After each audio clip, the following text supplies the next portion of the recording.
We interrupt this program to bring you an important Wayfair message. Wayfair's got style tips for every home. This is Nicole Byer, helping you make those rooms flyer. Today's style tip: when it comes to making a statement, treat bold patterns like neutrals. Go wild! Like an untamed animal print area rug under a rustic farmhouse table from Wayfair.com. Ooh, fierce! This has been your Wayfair style tip to keep those interiors superior. Wayfair, every style, every home. You just realized your business needed to hire someone yesterday. How can you find amazing candidates fast? Easy. Just use Indeed. Stop struggling to get your job post seen on other job sites. With Indeed sponsored jobs, your post jumps to the top of the page for your relevant candidates, so you can reach the people you want faster. According to Indeed data, sponsored jobs posted directly on Indeed have 45% more applications than non-sponsored jobs. Don't wait any longer. Speed up your hiring right now with Indeed. And listeners of this show will get a $75 sponsored job credit to get your jobs more visibility at Indeed.com/PODKATZ12. Just go to Indeed.com/PODKATZ12 right now and support our show by saying you heard about Indeed on this podcast. Terms and conditions apply. Hiring? Indeed is all you need. This is the Roz and Mocha Retro Show. We are back. Back again. Back again. Shady's back. Can you believe it, guys? Wow, we are almost at the end of the, we are at the end of the month, almost in May, which is crazy to think about. Sorry that my microphone did that. That's all right. You're good. No, you're good. You're good. I saw this grid, and it's the most accurate grid I've ever seen. A year in Canada, where it's December, January, February, March, April, May, June. Like every month feels so quick, except for like January. Yeah, the winter months are wild. And it still feels like winter. I feel like everything has just been so wintry recently. Yeah, I feel this winter's been ass. Yeah, it's been terrible. Yeah. It's been terrible. But what's not terrible is that we get to dig back into the archives of the Roz Mocha Show and relive some of our favorite moments. Maury, what's the theme for today? A potpourri of randomness from like 2013. What a word. Okay.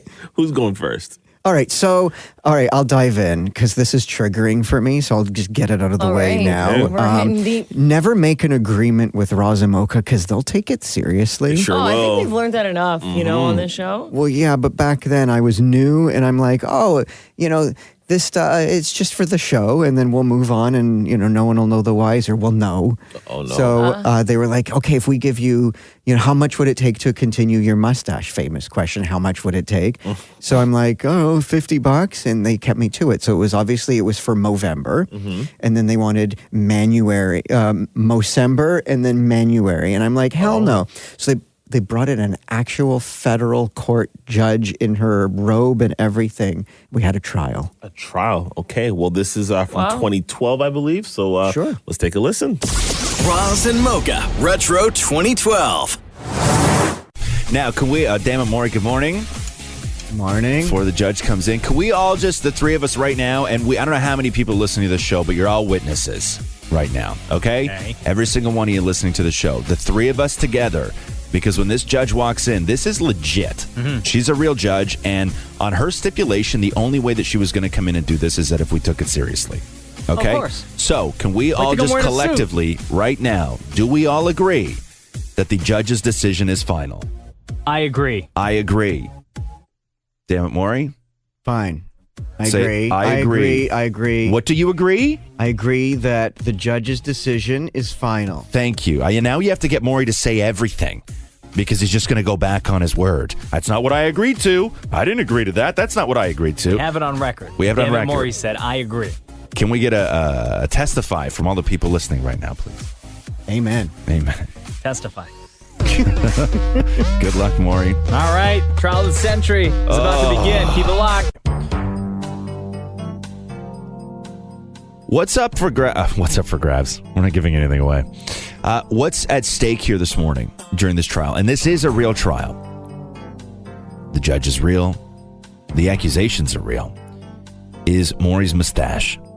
Oh, the mustache is so real. Can we remind people what started this all? This was the agreement that we thought, Mocha and I thought, we had made with Damn It Maury.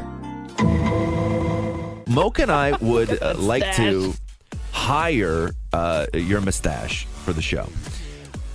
What would we have to pay your mustache per week to stick around and be a part of the show permanently? I would say $50 a week. Realistically, $50 a week, so $200 a month. Okay. Okay. Done. Hired. What I meant to say. No, done. Deal. We have a deal. We have to pay in advance. Sure. Okay. Done.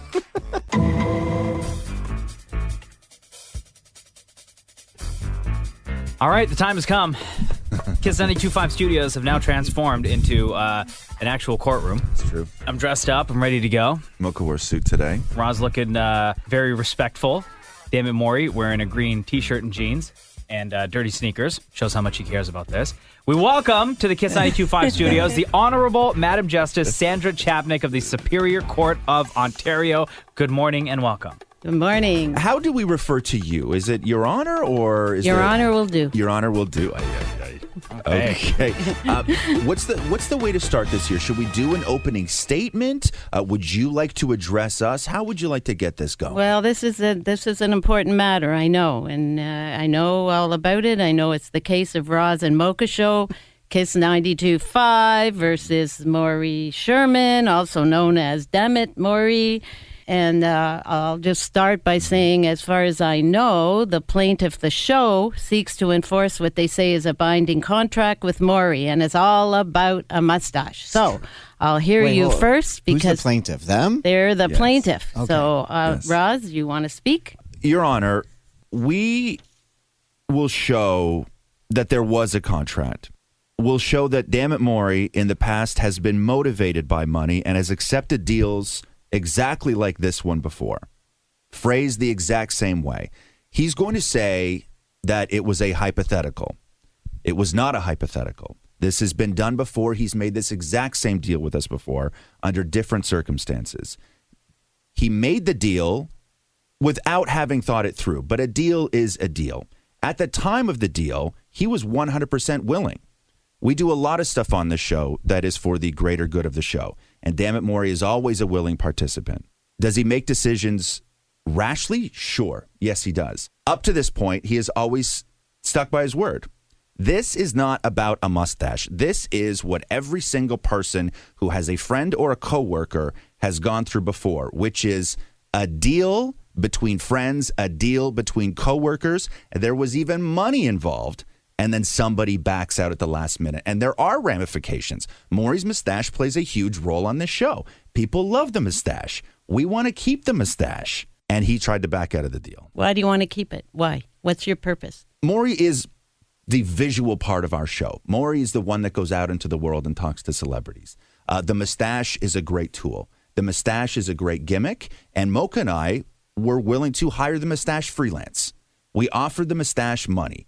Maury even said, I'll do it if you give me the money up front. He set the terms of the deal, he set the amount of the deal, and he set the parameters that if he was to do it, the money would be up front.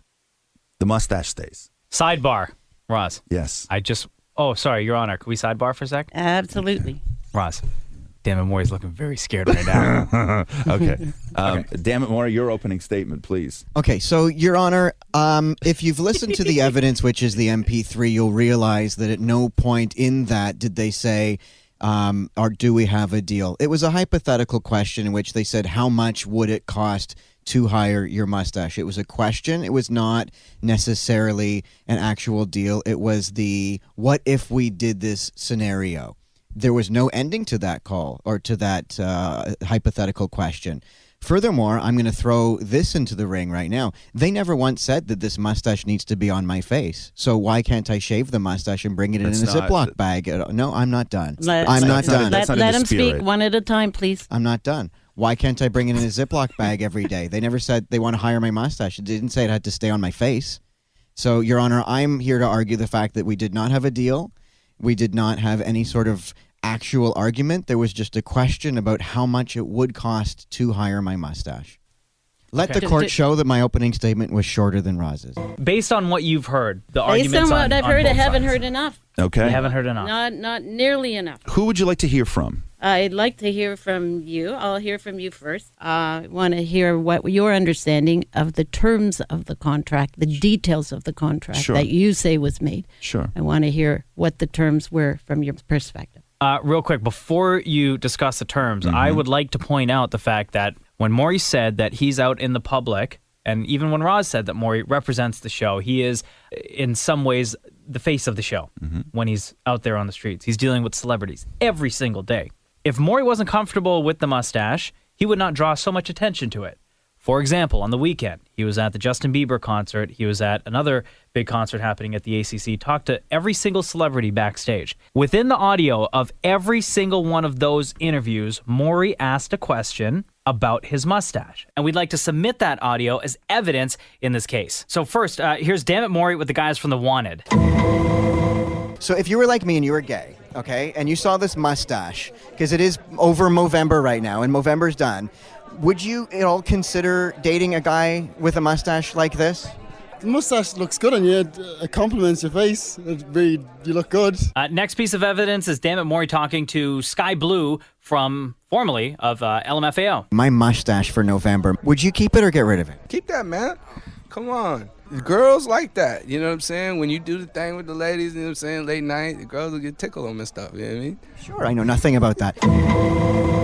Oh, what now? You just heard the evidence in your face. So tell me what your understanding of the details of the contract are. The details of the contract, Maury knew how Mocha and I felt about the mustache, and we didn't want to see it go. It was a great source of material for the show, and Maury was a fantastic sport about it. Maury, during Movember, was so preoccupied with people donating on his website to the cause of Movember. Very concerned. He took it very, very seriously. And we offered to pay Maury extra money to keep it for Mocember and Manuary. For the cause? What he does with the money, he could give it to the charity. He could keep the money. I don't care what he does with the money. I really don't. That's completely up to him. If Maury's feeling charitable, he can do whatever he wants with the money. He can use it for the holidays. That's not up to me what he does with the money. There was no stipulation on what he does with the money. It was a cash deal. Maury then set the dollar figure. Maury then put in the stipulation that the money has to be paid up front, which we then tried to pay Maury up front, and he refused to take the money after he wanted to back out of the deal. But it's only for those 2 months. Only for those 2 months. We're not asking him to live his life with a mustache. I didn't take the money. I didn't take the money at the time because then taking the money from him at that moment would mean that I agreed with the deal. So I refused to take. After the fact. This was way after the fact, though. But you offered to pay up front, and Roz tried to hand me cash, and I said no because then that would mean that I agreed with the deal. Because you had already backed out of the deal at that point, Maury. But it's your understanding that it only applied to those 2 months. Was my understanding? Yeah. December and Manuary. Yes. Yes. All right. Thank you, Your Honor. We've got a new calendar here. Your Honor, what are you thinking right now? Is there anything else that you need from Roz, Damn It Maury, or myself in order to come to a conclusion, to come to a decision as to what happes with Damn It Maury's mustache? No, I don't think so. I think I have all the answers I need. I just have some time to prepare a legal look at the legalities of it. Yep. And prepare a proper decision for you. And I'll take a few minutes and do that. Your Honor, is this one of the toughest cases you've done? Well, I can tell you. In her 21 years of experience. I can tell you in my 21 years. I know you've dealt with murderers and stuff, but I mean, this is a pretty hard-ass case. No, I don't think it's the toughest, but I must say the court has dealt with some weird and interesting situations. We've had cases involving dogs and cats and jewelry and artwork and dishes and drugs and even trees. But this is truly the most hair-raising one, right? This is the hairiest one yet. I believe a verdict has been made. Uh-oh. go. Yep. We have come to a decision. Well, I'm not going to get to it so easily. Okay. We all know what the issue is. The plaintiff, Roz and Mocha, they say that there's an agreement was reached to have Maury's mustache for Mocember and Manuary for a fee of $50 per week payable in advance. Maury, the defendant, denies there's a legally binding contract since there was nothing in writing, and in any event, no one said the mustache had to remain on his face for that period. He doesn't enjoy the look, the feel of it. It tickles, especially since it was dyed black, and Maury's natural hair, I think, is auburn red. Yeah. Indeed, his fiance Matthew had sworn off kissing until the stash is history, and Matthew hates it. According to Maury, he threw out the possibility of a fee of $50 per week, but this was more of a hypothetical question than a contract. It was never agreed to, and that's what he says. So what does the law say? Well, you all know that a verbal contract is just as good as a written one. But to be legally binding, any contract must consist of offer, acceptance, and essential terms must be clear. So, what do? Maury says that he never said that stash would remain on his face, I think he said. He could cut it off and bring it into work. That is not within the spirit of anything. In a Ziploc bag. Did I hear correctly? That's not in the spirit of anything. My take on that is, give me a break. Give us a break, Maury. Give me a break, Maury. Hey, you never said it had to be on my face. Well, where else is it going to be? In a Ziploc bag. Well, the court takes judicial notice of the fact that reasonable people, think a mustache is on a person's face. That argument of the defendant must fail. It does not cut it, Mr. Sherman, and also, I could say that I'm not impressed with things that happen in the past. Question will be who gets the money. And the real question is whether their contract terms were clear or vague. The amount of payment and the stipulation of it being paid in advance both came out of the mouth of the defendant. There was offer and acceptance. That's when, damn it, Maury agreed to the deal. There was and is, I find, a binding contract between the parties that Maury continued to grow his stash for the months of December and January unless the parties agree otherwise. Now, that doesn't mean that he can't trim or even dye it once again, but that's up to him. That's fleshy colored, so it'll just blend right in. Mr. Sherman, you look depressed. I should tell you that Harry's skin is in. My advice to you, Maury Sherman, would be to take the agreed-upon $400 and buy Matthew a special Christmas or holiday gift. The plaintiff's case is allowed. The agreement reached by the parties is confirmed. This court is adjourned. Yes! We have a victory! Roz, high five on top. There we go. Your Honor, I'd like to give you a big giant hug right now. Thank you so much. All right. Maury just stormed out of the room. Hugs all around, Your Honor. Hugs Maury, all around. By the way, that was Maury so threw the awesome. microphone down on the floor and just stormed right out of the room. Don't forget your beautiful gavel. Wow. You may be the most beautiful woman I've ever seen in my life. Oh, no. It's a winner and loser in every case. You know that. Thank you.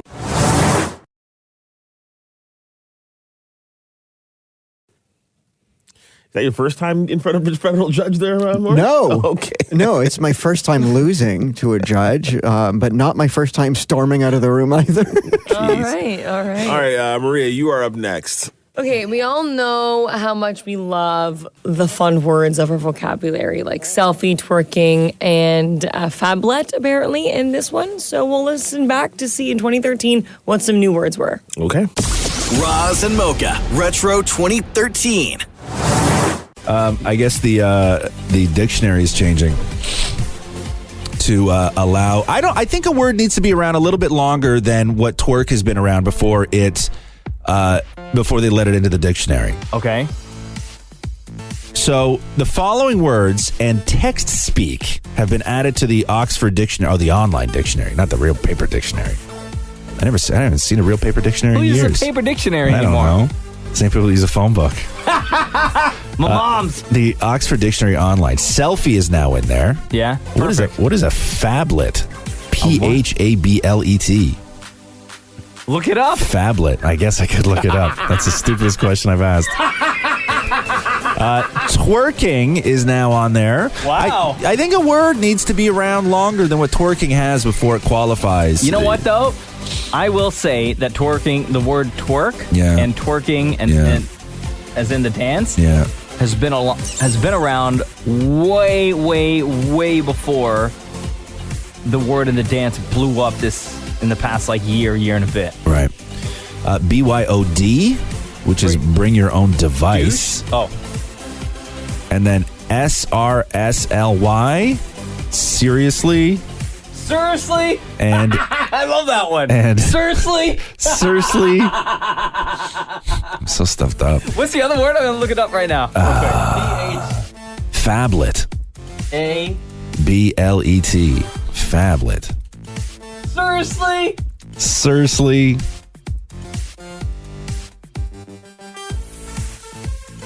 Oh. What is it? Smartphone. It's a smartphone / tablet. Oh, device with a screen between 5 to 6.9 inches in size. Okay, so it's a phone tablet. Phablet. Phablet. Why wouldn't it be phoblet? Because that's just plain stupid. Oh, okay. So anyway, twerking, BYOD, bring your own device. Seriously? And, I love that one. And appalls, APOLS for apologies.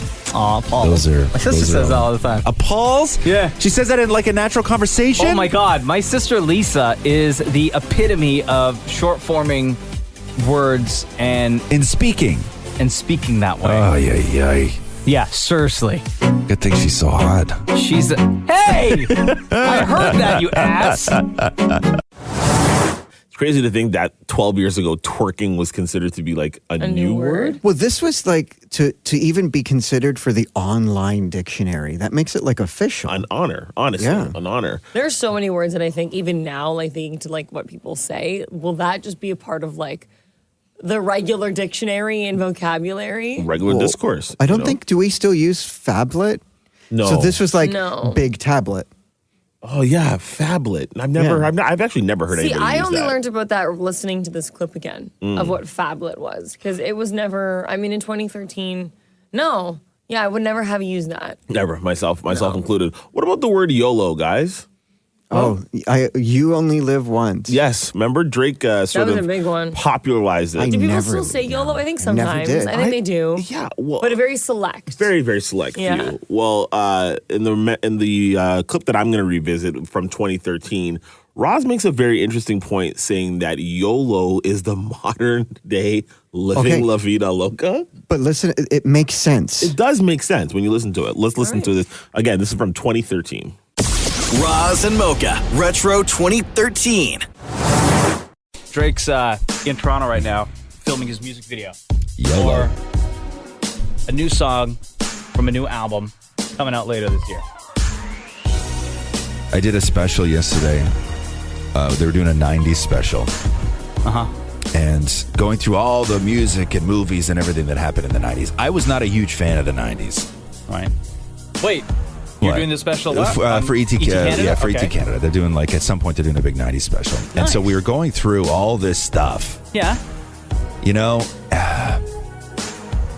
and Living La Vita Loca came up. Okay.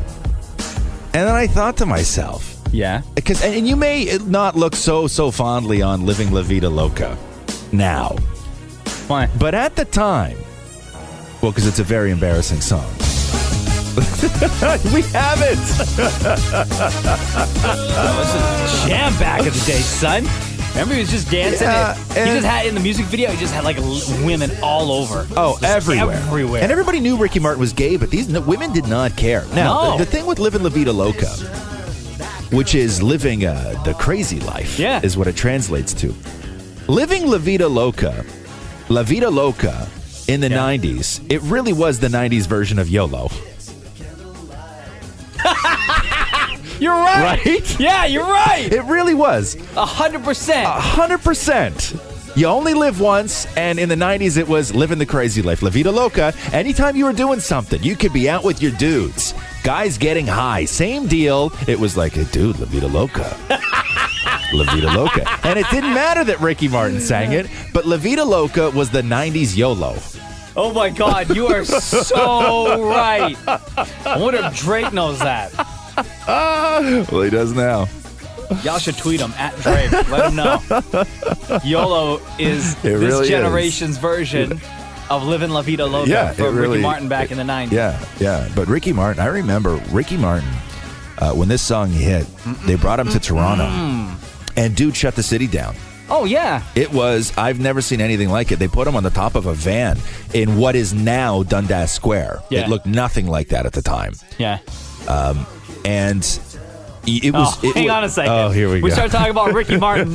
Maury just runs in. He's in a Vita on Broadway. Okay, and there were people waiting at the stage door. Like, there was crowds of people waiting to meet this guy at the stage door. Ricky Martin has a certain charm to him that it really... He's still to this day. Like, women don't care that he's gay. Oh, no. They really don't.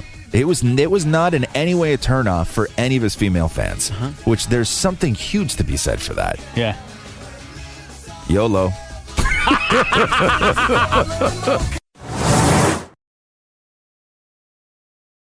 I would have never put the two and two together, but he's 100% right. 1,000%. Back in the day when you would just be like, well, you're living La Vida Loca. Like, you're just living your best life. Totally. Yeah. Totally. All right. Yeah. Inside out, living La Vida Loca. What a song. Shampoo you down, living La Vida Loca. Her lips are devil rays. Yeah, I love that song. Ricky Martin, right? Ricky Martin. There you go. All right, guys, we're out. Have a good one. Peace. Thanks for listening to the Roz and Mocha Show podcast. Catch the guys live Weekday mornings from 6 to 10 on Kiss 92.5. KISS925.com. Or download the Seeker app.